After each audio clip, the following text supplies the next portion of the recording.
Tonight on Huckabee, former U.S. Attorney Bud Cummins. Magic on a whole nother level with Mike Super. In the kitchen with buttermilk sky pie. Musical Southern comfort from Buddy Jewell.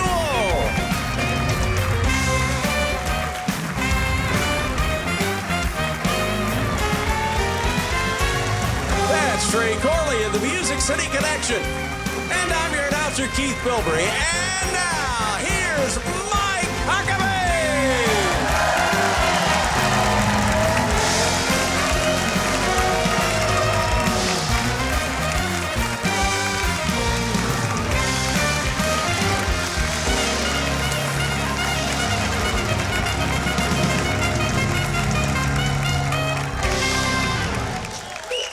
Welcome, everyone, and happy Mother's Day to all the moms out there.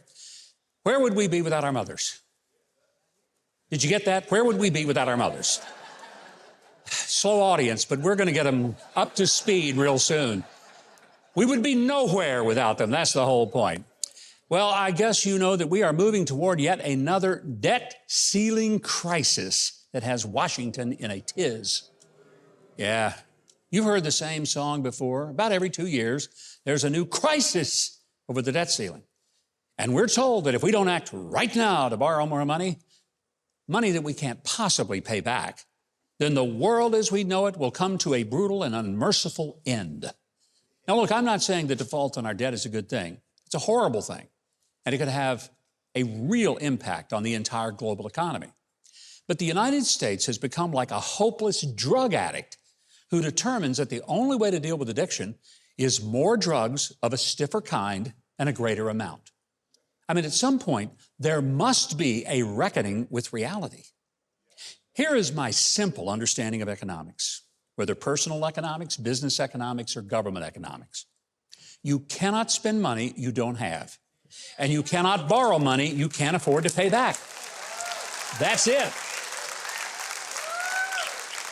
That is the fundamental reality of economics. Now, most of us follow that personally, or we go bankrupt and we lose everything. Most businesses follow that, or they go out of business pretty quickly and painfully. The government, nah. They just keep printing money and borrowing it. And the money they print becomes worth less, and the money that they borrow becomes so overwhelming that they can't even pay the interest on it, much less the actual debt itself.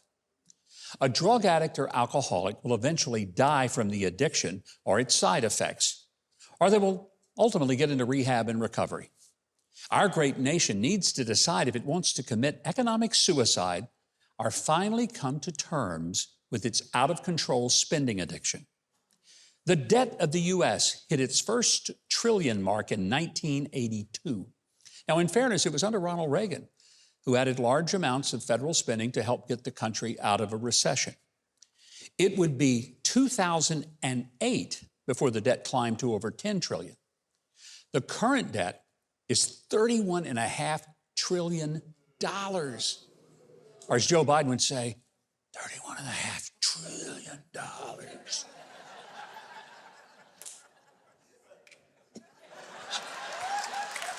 That's what he would do. Now, if this debt ceiling crisis was so urgent, why did President Biden refuse to even meet with House Speaker McCarthy for 100 days? Not even a meeting.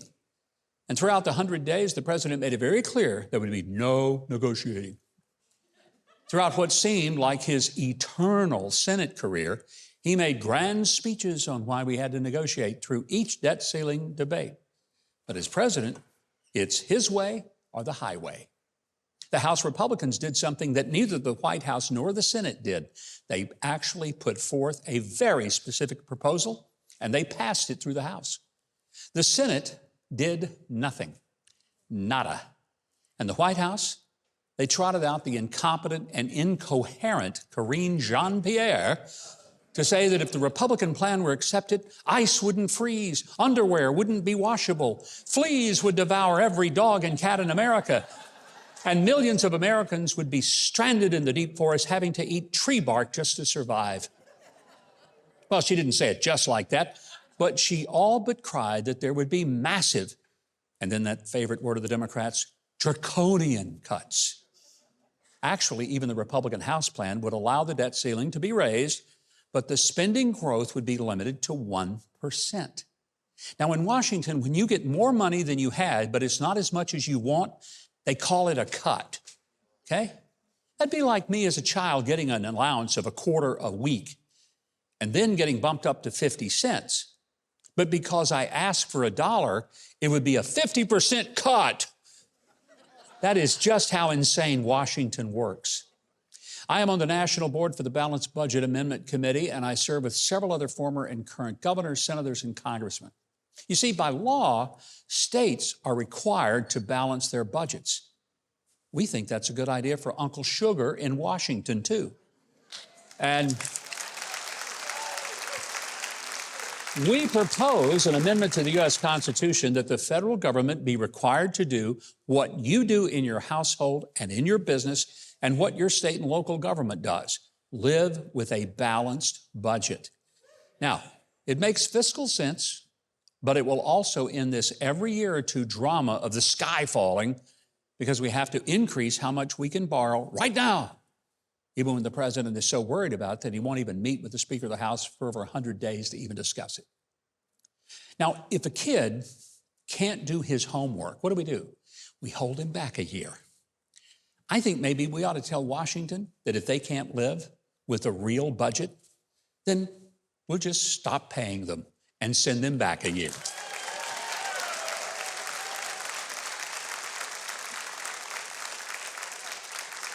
Well, this week, the House Oversight Committee revealed that they have obtained thousands of financial records related to the Biden family's shady business dealings. We learned more than 20 shell companies were set up during Joe Biden's time as vice president, and at least $10 million was funneled into those companies, all from foreign sources, and then paid out to Biden family members. But let's go back to 2018. To a former federal prosecutor, U.S. attorney, and once upon a time, chief legal counsel for my office when I served as governor of Arkansas. His name is Bud Cummins, and he brought allegations of Biden's corruption, even bribery, to the Justice Department. But he was stonewalled and ignored. Not only that, but Bud Cummins became a target of the same DOJ that should have been investigating Joe Biden. Bud Cummins is with us tonight. Please welcome to the show for the first time, my friend Bud Cummins.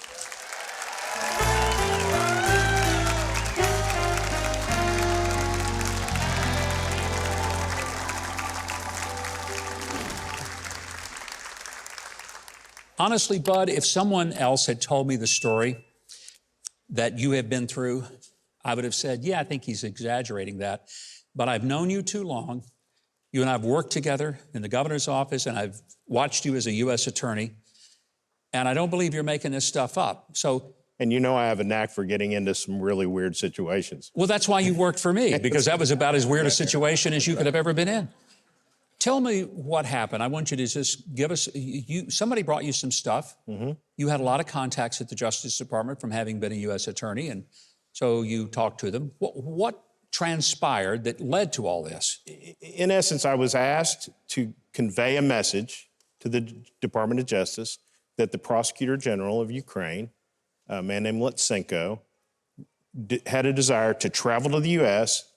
and have a private meeting with the Attorney General, if possible, but a high-level law enforcement official, to make a presentation of evidence that was going to supported allegations of corruption at some fairly high levels of the United States government. And this contact were people that you had some dealings with business-wise? Tangentially, it was kind of a client, somebody that one of my clients was associated with. Yeah.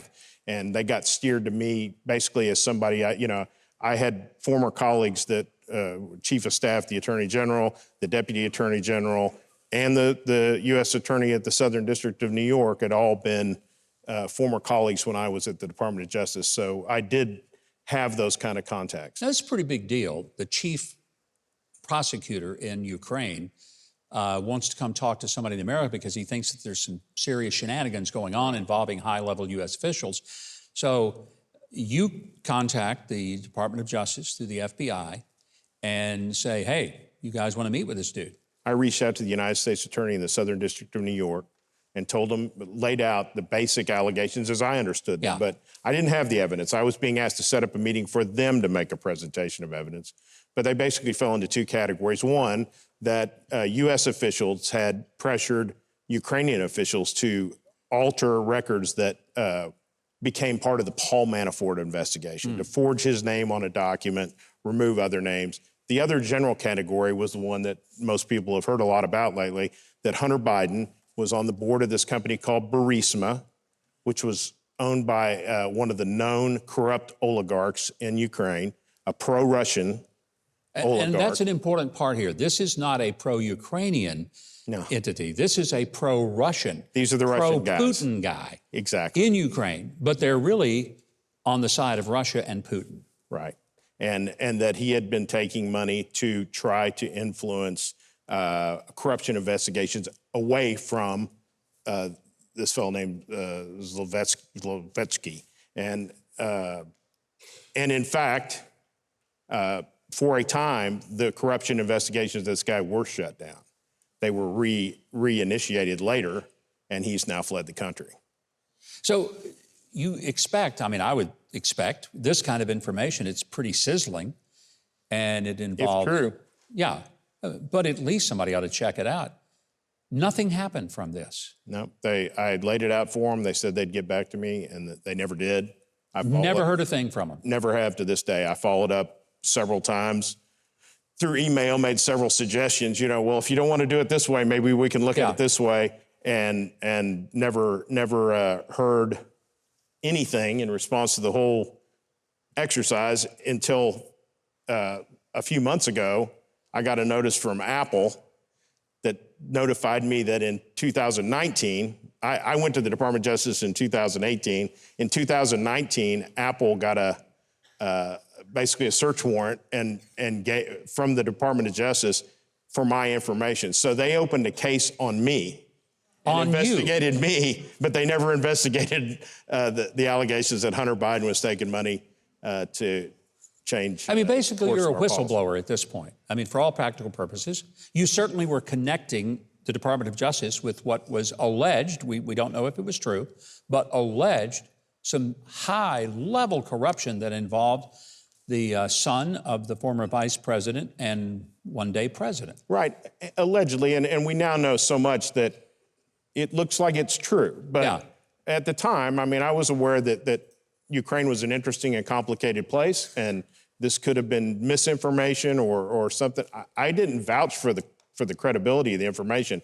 I offered it, but as a former federal prosecutor, as a Senate-confirmed United States attorney, I can't imagine somebody offering that presentation and the FBI and the Department of Justice not wanting to hear it and see what they thought about it. And that's what I think makes this so stunning to me. You have been a U.S. attorney. You were a federal prosecutor. You were chief legal counsel in the governor's office. You've been in private. I mean, the credibility is well established. And they act like, nothing to see here. Let's move on. And let's investigate Bud Cummins. Yeah, let's find out why this guy would even bring this stuff to us. Right. You're going to stick around, and when we come back, I want to get into this whole subpoena that Apple, because that scares the daylights out of me. You didn't even know about it for 3 years. That's right. We're going to talk about that with Bud Cummins and a whole lot more, so do not go away. We'll be right back. Later tonight, the astounding magic of Mike Super. Then we'll celebrate National Apple Pie Day with a mouth-watering recipe. You're watching Huckabee.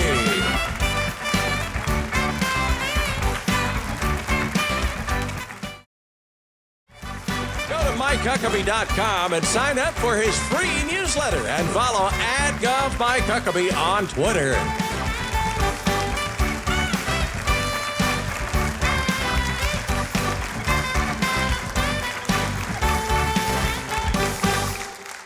And welcome back. We are visiting with Bud Cummins, former federal prosecutor, U.S. attorney, and as I say, by full disclosure, former chief legal counsel in the governor's office of Arkansas when I was there. So I know Bud very well, and I vouch for his credibility. We were talking about the fact, Bud, that you were asked to get some information to the FBI. You did that. That was all ignored, but you become the target. And this is stunning to me. In 2019, there is a subpoena to Apple Corporation, and they want all of your records related to your iPhone, to your account, but you don't know that until 3 years later. That's right, and they didn't just do it to me. They did it to Rudy Giuliani. They did it to Victoria, another attorney named Victoria Tensing, and later actually served search warrants on them, but they had already secretly gotten all their stuff. This is concerning for a number of reasons. Number one, there's really no basis to open a criminal investigation on any of us. Yeah. We're trying to point the government to potential wrongdoing. Number two, the fact that we didn't know about it. We're all lawyers, and you go and grab all my emails. You're grabbing all my clients' emails, and there's attorney-client privilege issues everywhere, and there's a lot of rules about that. And it appears that they might have just blown through all those rules. And so they were just looking at every and anything you had, but they didn't tell you about it. And eventually, after 3 years, why did Apple wait 3 years to let you know? Because the nature of those warrants and subpoenas, the government is empowered in certain situations, but they have to make an allegation that you're about to flee the country, or that you're about to destroy evidence, or I think there's some third one, but none of them applied to me. Yeah. So they went to a judge. They opened a case, a criminal investigation, and went to a judge and made allegations that they had a reason to be investigating me, and they went and got my information. You know, when I was a United States attorney, the Patriot Act was in play, and the government, we wanted to pass the Patriot Act because we needed these tools to fight terrorism. And the Department of Justice asked me in particular to go around and try to persuade people that it was the right thing to do, because we had a Democrat senator that was a potential swing vote in Arkansas. And I told people that they could trust us with these, tools to go do these really invasive searches and what have you. I wouldn't give that speech today, because I was wrong. You can't trust the government with that much authority to look into your stuff. What a frightening situation for us as a country. I want people to stop and understand. Yeah. If you, as a former federal prosecutor, are targeted, not because you have funny money going into your accounts, you just say, look, there may be some information you guys ought to look at. And instead of looking at the information, they make you the target. Right. It's chilling, and we don't want to live in a country where you have to wonder if someone is arrested, if they come and take your brother-in-law away off, did he commit a crime, or did he maybe just make someone angry, or did he give a political contribution to the wrong person? We have to believe and respect law enforcement. Yeah. And if we lose that respect for law enforcement, if we start being suspicious of the motivation of these people that we've given these massive tools of intrusive tools. The power to take our freedom away. That's what they have. I really think it's an extremely serious problem for our society. How do we fix this? Because, I honestly think that of all the things that are going on in our culture, and there's a lot of things that disturb me, but the idea that our liberty can be taken by our government because our politics don't match somebody at the Department of Justice or the FBI, that scares the daylights out of me. How do you fix that? Well, we've got a dual system of justice. I don't think anybody can look at the Russian probe and the Mueller investigation and how they've dealt with these Hunter Biden allegations, or the Clinton Foundation, or the Hillary Clinton email server, and say that they're using the same rules of play to pursue these various investigations. It's a culture problem in the DOJ. It's a culture problem in the FBI. There are people that are extremely on the left in law enforcement at the federal level, and you have to win elections, and you have to start reorganizing those agencies. And if we can't do that, we've got some real problems in this country. Didn't used to be that way. The FBI was always that organization we thought we could trust, and they were going to be on the up and up. And I think you've told me you think the rank and file agents out there are good people, and they're not a part of this, but their leadership is utterly corrupt. Sure, it's the rank and file. The people that sign up to do this work are good people, and they want to do good work. It's the leadership, and it's the culture that's been created in these agencies. And it's not just the Department of Justice. Yeah. We see it at the Department of State. 51 CIA, intelligence professionals sign a political letter. They've weaponized and politicized the government, and it's wrong. I want to just end by reminding people that as important as it is to have lower taxes and all those things that we talk about, quite frankly, none of that matters if the government can basically just take our liberties away from us on any given whim. And we better get people in office and elect them who will protect our fundamental liberties. Bud, thank you for joining me. What a pleasure. Now, we've got links to follow Bud Cummins on social media. They're all ready at Huckabee.tv. Just go there. We will directly link you to Bud. Right now, Keith Bilbrey is going to tell us what we have coming up in the show, if the FBI will let him talk. We'll see. Up next, the mystical magic of Mike Super. And still to come, Convention of States founder Mark Meckler on securing the southern border. All ahead on Huckabee.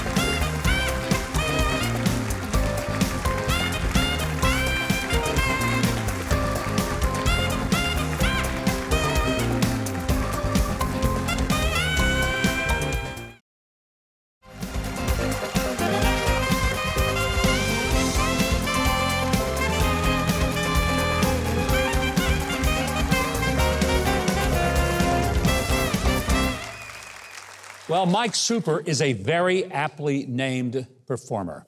He's been named Entertainer of the Year, voted America's favorite mystifier on NBC's Phenomena, and he is the only magician ever to win a live magic competition on U.S. primetime network TV. Now, here to amaze us, please welcome Mike Super.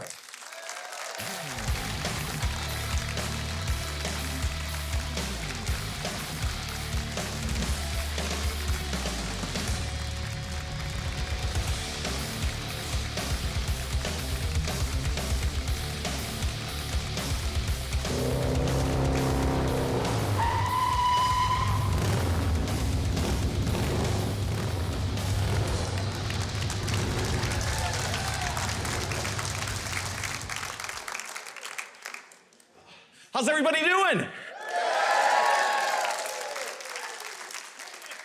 Well, Governor, I have a couple tricks up my sleeve. Yes, Thank you you for do. having me. I mean, that's like a real motorcycle, and it just appeared out of nowhere. Well, thank you, sir. I appreciate that. But I figured, since you like magic, and the audience loves magic, yes, that you, me, and one other person, could you select someone for me? I'd say it's going to be Keith. Give it up for Keith, ladies and gentlemen. Give it up for Keith. How are you, good sir? I'm good. I'm Mike Super. Nice to meet you. Keith, I'm going to have you stand over here. Not going to be any knives thrown on. No, there's no knives. None of that. You're completely safe. Okay. Keith, I'm going to place you right here. Okay. Governor, I'm going to place you right here. All right. Now, ladies and gentlemen at home, notice they will never touch.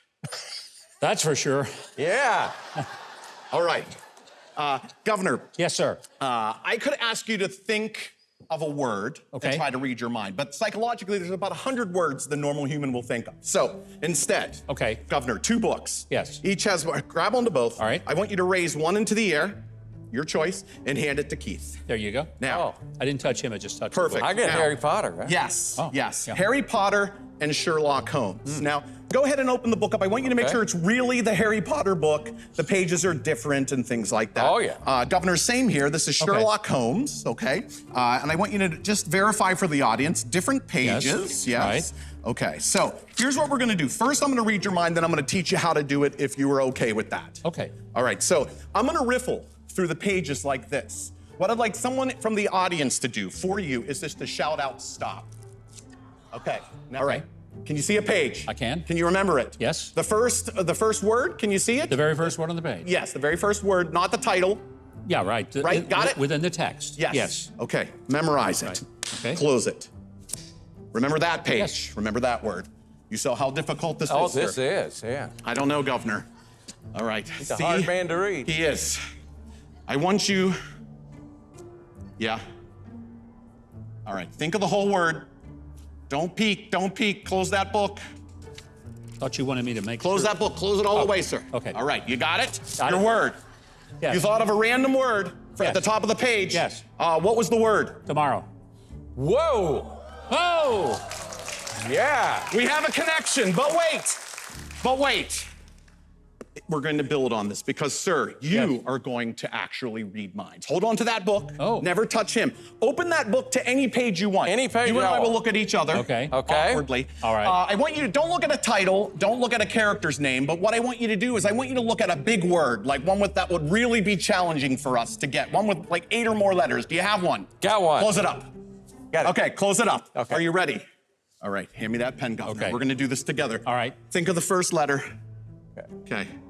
What was your first letter? It's okay to say? G. Okay. Second letter. Okay. Just see it. Say your second letter. R. Okay, so far so good. So far, so Governor, good. I'm gonna save you on this. I think of the Okay. whole word. You could have looked at any. Uh-huh. All right. Wow. This should, I'm gonna hold it. Can you see it, sir? I can, I'm gonna show it yes. to the folks at home for the first time. What was the word you were thinking of? Grandfatherly.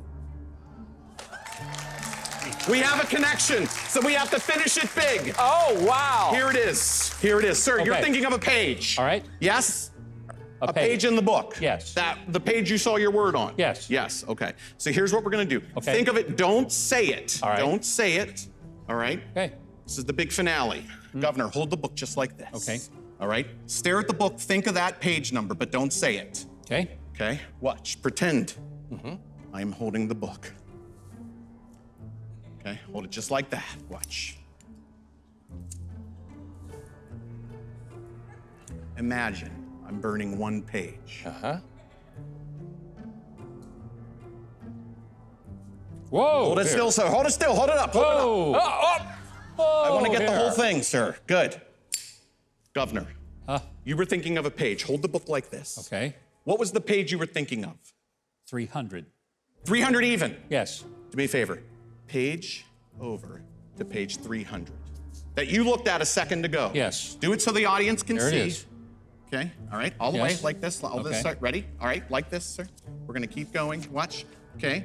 3. Whoa, whoa, whoa. Check it out. Whoa. Okay. Page 301. Yes. There's a page missing. Yes. Hold that there. You two never touched. No. We did not. To prove, sir, our minds melded to amaze Keith. Keith, hold your book out. You've been holding it the whole time. Yes. Yes. Hold it face down. Close the book. No, close the book. Hold Yep. it face down. All right. That is That's- face up. That is face down. Open the back cover. Open the back cover. Okay. Did you feel anything? No. Okay. Remove the dust jacket. Remove. The dust jacket, and boom. Oh, my goodness. All right. I want you to show. Oh, my And your goodness. dust jacket is a page. Tell them what page it is. 300. Check this out. Hold on to that. Governor, this Yes. is the page you looked at with your word Yes, it tomorrow is. on it. Hold it right here. If you take Okay. a look, it Oh, my fits goodness. perfectly. Fits Ladies and perfectly. gentlemen, give the governor and Keith a big round of applause. Wow. Thank you. Amazing. Oh, wow. Amazing. How did he do that? I bet you're like me and you want to see more of the incredible magic of Mike Super. And to keep up with him online, you can find his tour dates and a whole lot more. Visit Huckabee.tv. We will connect you to Mike Super. Right now, Keith Bilbrey, why don't you do your magic, pull something out of your sleeve and tell us what's coming up next. I made a mic disappear. Well, up next, Mark Meckler talks Southern Border Crisis with Mike. Then later, country music star Buddy Jewell performs on Huckabee.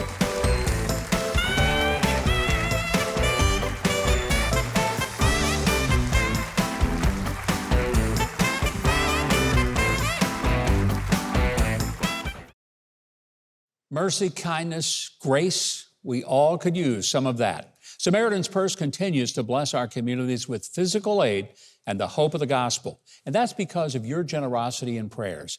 If you're looking for a place to give, I wish you'd consider joining the mission of Samaritan's Purse by going to their website or calling them and doing it today. Thanks, and God bless. Well, as I speak, millions of new illegal aliens are set to flood into the country as the Trump-era Title 42 ends this weekend. Mark Meckler, president of the Grassroots Action Group Convention of States, recently hosted How Many More rally in Austin, Texas, to help put a stop to the madness down at the border. He says it's time for the U.S. government to officially declare the Mexican drug cartels as terrorists. Please welcome back to the show, Mark Meckler. Mark, great to have you here. Thank you, Governor. Good to be with you. You have spent a lot of time on the border, Even before you came out here tonight, you were in contact with border agents who are down there right now dealing with a mess. How bad is it? Do we know how bad it is? No, we have no idea. I'll tell you, I really started to dig into the issue about 90 days ago. I thought I understood. I think most conservatives know it's bad, but it's so much worse than you can imagine. There's a full war zone going on the border. We have full slave trade in the United States of America. We have a person die of fentanyl poisoning every 7 minutes. And the carnage on the border literally looks like a war zone. It's hard to even describe it. The photos I've seen, decapitated bodies, dismembered bodies, literally people being scalped alive, people with their heads blown off by shotguns. I mean, the horrors are unimaginable down there. So we keep hearing from the left that this is just a humanitarian effort to let people come and find hope, but that's not what this is. The drug cartels are the ones that are trafficking little girls to turn them into sex slaves, and they're bringing mountains of fentanyl that are killing over 100,000 Americans every year, and not at the border, all over the country in all 50 states. Yeah, wherever you live, this stuff is infecting your town. It's a $150 billion a year business. It's high dollars, it's high weaponry. They have a full army down there on the border. They have operational control of both sides of the borders. We literally have been invaded, and there's no serious reaction to that coming from our federal government. Why not? I think a lot of us are just scratching our heads and saying, look, it's one thing to say, oh, we want people to be able to come, they want to come for a better life. That's not what this is. This is an invasion of people. They're not coming for a better life. They're coming to traffic little kids, turn them into sex slaves, bring drugs, make a lot of money, and kill anybody that gets in their way.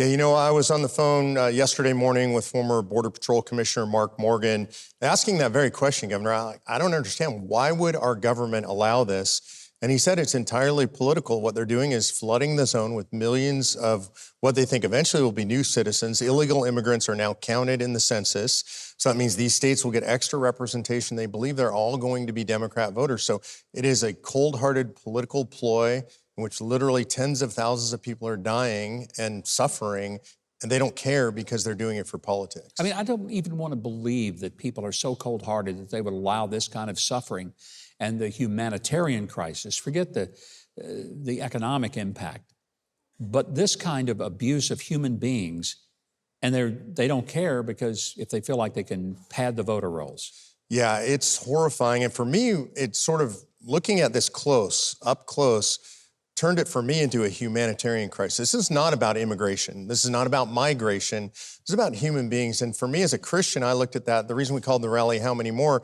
is I said, I got to ask myself that question. Yeah. For me as a Christian, how many more young kids am I willing to allow to be sold into sexual slavery?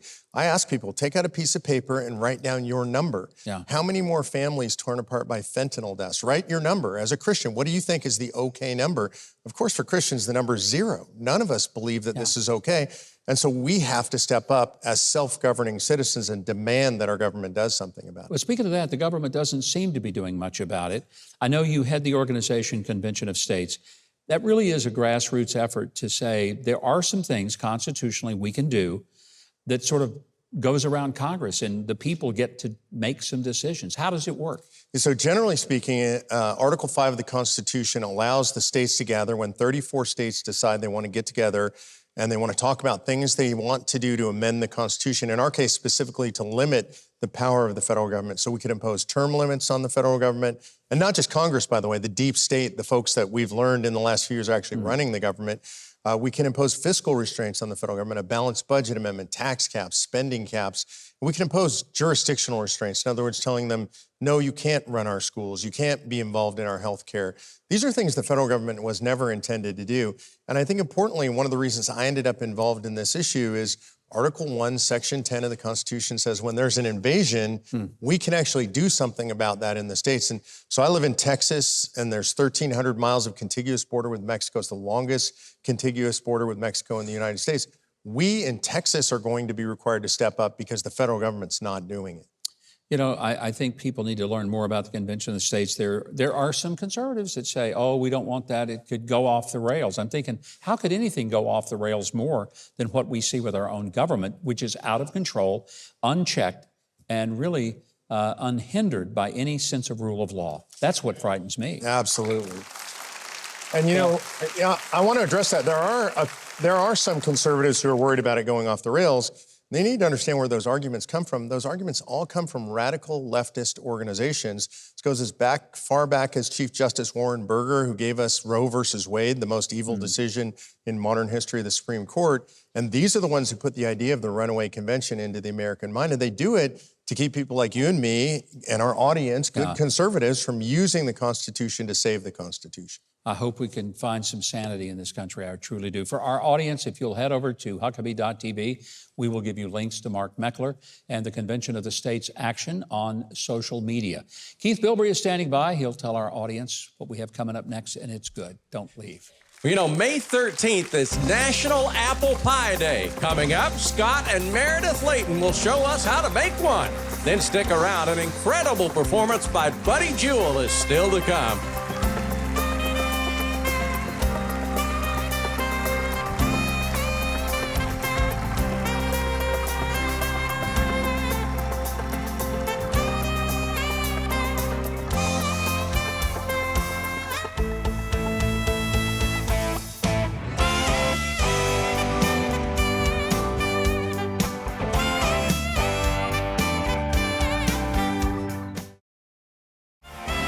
Huckabee.tv and get your very own made in the USA Huckabee mugs, t-shirts, and more.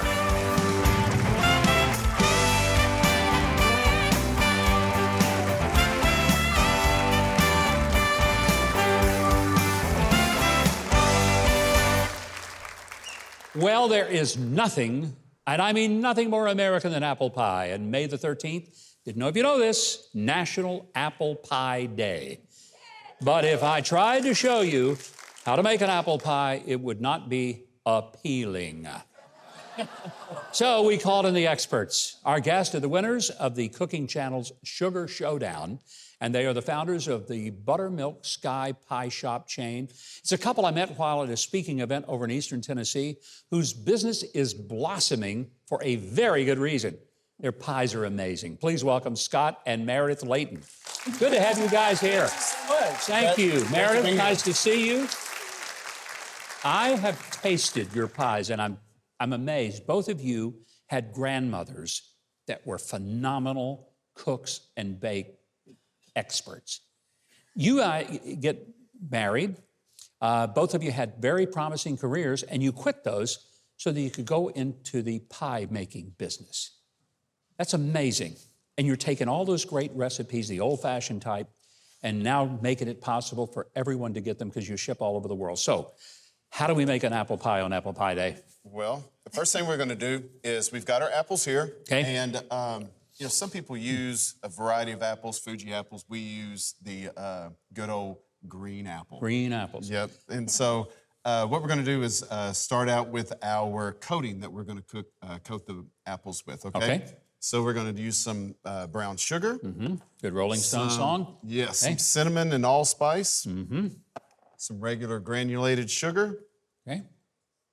And some just all-purpose flour. Okay. So what we're going to do now is just take this. You want to Absolutely. mix that up for me? Sure. Just get it all Yep, good and this stirred. is just stir it up really good, and that'll coat the apples, and that'll Yeah. get that good liquidy goo in the apple. We So, want some of that. Yeah. Knock these lumps out as best we can, right? Great job. Okay, So you want how's to pour that? it on top of the apples for me? You bet. There we Aren't I good at this, huh? What do you think? Are you amazed? So I'm not going to get this on your soup. Oh, okay. So we're going to take a spoon here, and we're going to incorporate that dry mix into the apples. And green apples, that's interesting. You Granny know, Smith God didn't apples. make little green apples, and it doesn't rain in Indianapolis in the summertime. Did That's you know what they that? tell me. You know, Yeah. it's kind of appropriate. We use Granny Smith apples after Yeah. our granny. Oh, that's You know, great. so Okay. There we go. They're too young to even know what we're talking about. No, that song. All right. So once we get those apples good and coated, we're going to take them and pour them in our crust. And this is our shortbread crust that we use in our store. But feel free, if you've got your mother's favorite crust that you want to use, grandmother's, then you can use that too. But this is like from your grandmother's, right? My granny, she used a flaky crust. Yes. Okay, but Okay. this is what we use in our buttermilk sky. We use Okay. a shortbread crust. Shortbread crust. Yep. all right? So we're gonna pour these apples in here. Try not to make too big of a mess. Don't worry. I don't have to clean it up. There we go. And so what we're going to do is, I like to mound them up in the middle. Leave a little bit along the edge over here, and then poke those down in there. And then now what we're going to do is set this to the side. Okay. And we're going to make our crumble, okay? And so what that is we'll take a little pinch of salt, again, our cinnamon and allspice, regular sugar, brown sugar, and then add some more flour to this. And if you want to, you can stir that up for me. Oh, yeah. Getting really good at this. You're doing I may get a job at the Buttermilk Sky Pie Factory. We're going to call you up in Thanksgiving and Christmas. Well, that'd be great. If I get to sample some of the product as I work. That's right. So now once that's mixed up really good, we're going to take some butter. Oh, yeah. We're going to add this butter in there. You want to scoop let's that in get there that. for me? Don't want to miss any of the butter. That's right. Good. You want your butter to be good and cold too. Really really? Chilled. Yes. Oh, well, that's it. I would have thought just the opposite. And so what I'm going to do now is take a pastry cutter. Okay. And I'm going to incorporate the butter into that. Beating that thing up, aren't you? You want that butter to get in there, and that forms that good crust on top that we like to. And you know, some people like to on their apple pies. Ours is what we call a Dutch apple. And some people put a lattice on top, and some people do another crust. And so we're going to take this now and pour this on top of the apple pie. And I'm going to make a mess, as usual. And what we're going to do is fan this out on the top. And we want to go around the edges. Sorry about the mess here. That's all right. You're going to clean this up. I just want to know. That's right.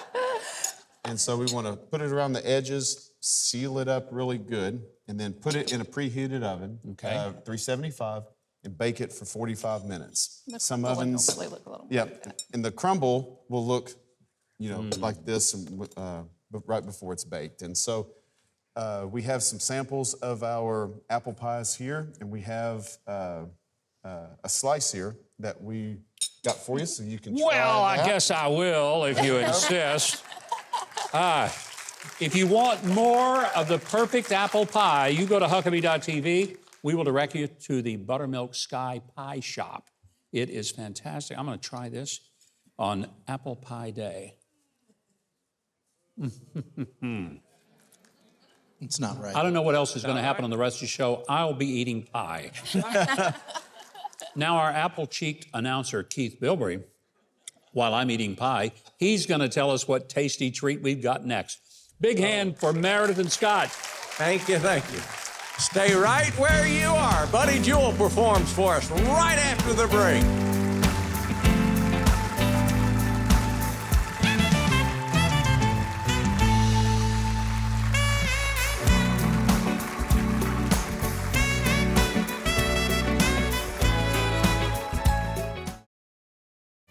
Join Huckabee next week for syndicated columnist Cal Thomas and inspirational Christian artist Katie Nicole.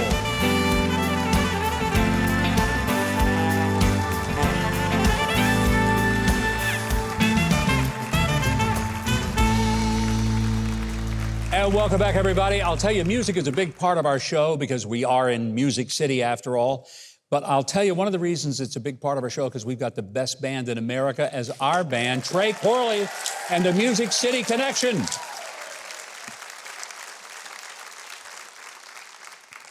Well, once upon a time, Buddy Jewell sang demos on Music Row in Nashville. Now, what that is, if you're not familiar, they're the sample recordings. They're made to help pitch songs to the country music stars. And then, on a whim, he auditioned for a show called Nashville Star.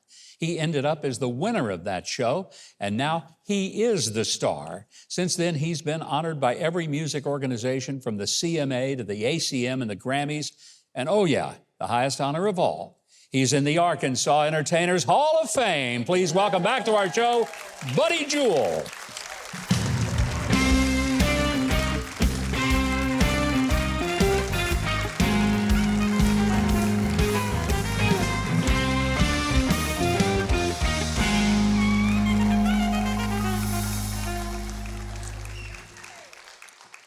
Buddy, it's great to see a fellow Arkansan do so well. Welcome back. Hey, thanks for having me. I'm glad to be here. This song that we're going to do a couple of things tonight. One is Sweet Southern Comfort. It's a reboot of something you did in 2003, but this time you got a little extra punch with it. Who all did you bring to the recording studio to do this with you? Well, Clint Black produced my first record when I won Nashville Star, and consequently he produced the first take of Sweet Southern Comfort. So it made sense to get Clint involved, and he was gracious enough to get involved. And then Marty Rabin from Shenandoah. We love him. Yes, Great guy. absolutely wonderful fellow. And then the Bellamy Brothers. Wow. I can't believe I got that great of a crew together for it, but I'm so excited about it. And they all participated on the remake of the song. Yes.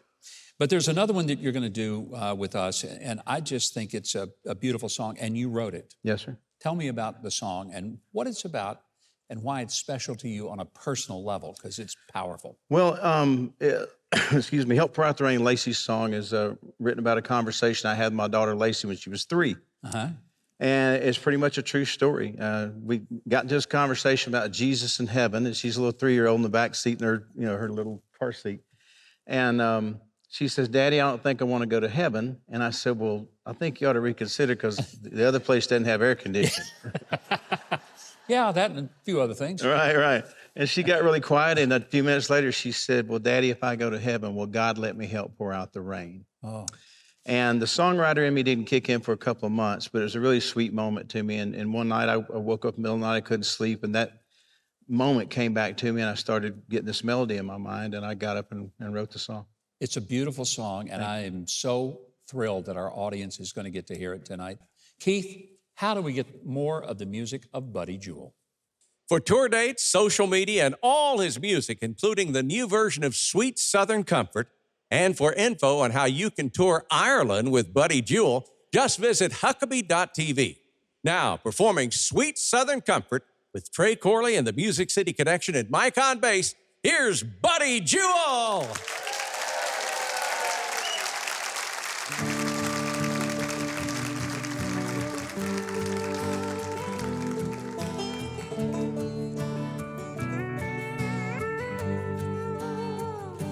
Misty sunrise in my hometown and rows of cotton about knee high. Mrs. Baker down the dirt road still got clothes out on the line. Erwin Nichols there with Judge Lee playing checkers at the gym. When I dream about the Southland, this is where it all begins. From Carolina down to Georgia, smell the jasmine and magnolia. Sleepy sweet home, Alabama, roll tide, roll. Muddy water, Mississippi, there's the Graceland whispers to me.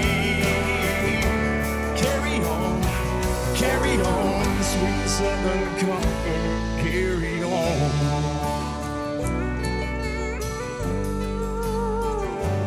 Catching catfish on the river, chasing fireflies by the creek, kissing Gary Williams' sister on the porch homecoming week, with rusty cars and weeping willows, keeping watch out in the yard. Just a snapshot of down home Dixie, could be anywhere you are. In Carolina or in Georgia, open arms are waiting for you. Louisiana, Yellow Rose to San Antonio. Arkansas, Mississippi, open river whispers to me. Carry on, sweet Southern comfort, carry on.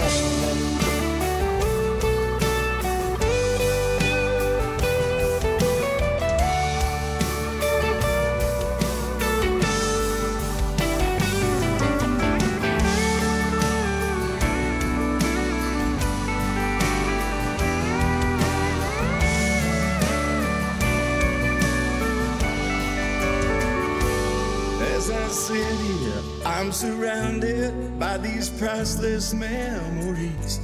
I don't have to think about it. There's no place I'd rather be. and Carolina, Oregon, Georgia, smell the jasmine and magnolia, sleepy sweet home, Alabama, roll tide and roll. And Bobby Water, Mississippi, blessed Graceland whispers to me, carry on, sweet Southern comfort. Carry on, sweet Southern comfort. Carry on.